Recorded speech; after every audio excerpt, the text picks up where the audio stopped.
There's been a jump at the pump, and experts say this could be the new trend. It's because of organizations like Tuscaloosa Emergency Services that patrons say they can make it through difficult times. So not only is recycling easy, but it benefits the economy in so many ways. Fans from all over came to cheer on the Tide, but they're also getting a biology lesson on snakes. According to fitness trainer Brian Meggs, one way to stay motivated is to always vary your workout. 00 Hotel Delta runway 22, cleared for takeoff. Sounds from the tower may soon be a thing of the past. As part of the sequester, more than 80 airports nationwide are up for losing their control towers, and Tuscaloosa is on the list. But Transportation Director Tara Tubbs says it shouldn't cause too much trouble. Now, our airport won't close down. They'll just have to use, instead of using the tower to control them landing and taking off, they'll have to use visual flight rules. The control tower guides the planes in the air, landing and takeoff, something one pilot says is needed for safety. When I came in here a little bit ago, there was 6 other airplanes around the airport here, and without the tower there, directing the traffic around, then you get inexperienced pilots and stuff. It can get a little dicey. Randy Galt with Bama Air says even though many airports run without a tower, he fears less business could be an ending result. His concern will obviously be loss of revenue from people who will not come simply because we don't have an active tower. And though it may not be an issue now, a game plan for game days will have to be put into effect. I think we'll have to really look into the ways that we handle game day football traffic at the airport.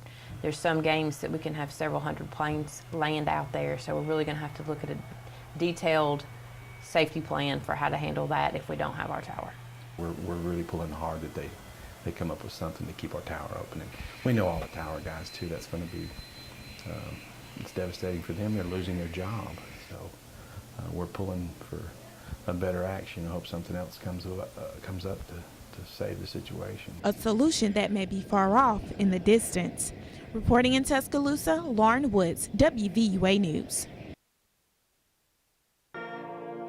Sounds of celebration fill the courtyard at Stillman College for the dedication of the Birthright Alumni Hall. But it's a lot more than just a building. The name has a story of its own.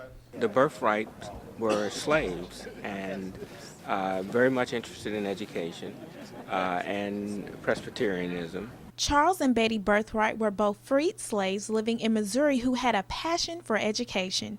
When they learned about what was then called the Tuscaloosa Institute, they wanted to give back. When they were set free, they acquired some wealth, and they contributed the money that led to the actual construction of the building. The Tuscaloosa Institute later became Stillman College, but the Birthright's legacy has remained the same. The values that Stillman holds would be consistent with that of the Birthright family, and the values of integrity and a strong Christian faith-based campus. When you look back to what the Birthrights did as a beginning, and all of the other alumni and non-alumni who have done so much to contribute to the existence and the success of this school, it just makes me feel proud to be a part of it. That giving is still part of Stillman, decades later.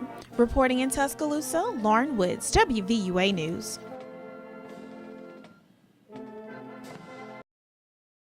Carts full of boxes filled with canned goods is often the scene at temporary emergency services. People giving back to the community, and it's something Dexter Jones says he and his group had to be part of. This is where we from, this born and raised here, so it's something that you dream about, because I can be on the other end, just as well as the others, but we feel like giving back that's special. TES not only provides food, but clothes and financial assistance as well, something Thomas Bigham says he couldn't do without. When you're disabled and, on a fixed income and with the medicines and stuff like that, people don't realize what they have to take and do to survive. With people like this, there'd be a lot of people who wouldn't be surviving. But TES intern Jonathan Tyler says without the help of the public, a lot of needs would go unmet. And we depend on the public a lot for donations. Our thrift store runs totally off donations, and the thrift store funds the majority of the services here at Temporary Emergency Services. So we're greatly dependent upon the generosity of the general public. And it's for this reason Annie Bronson says she's grateful. Very appreciated that they think about the elders. I really am, and I thank God and thank y'all for just being concerned. And it's because of organizations like Emergency Services that patrons say they can make it through difficult times. Reporting in Tuscaloosa, Lauren Woods, WVUA News.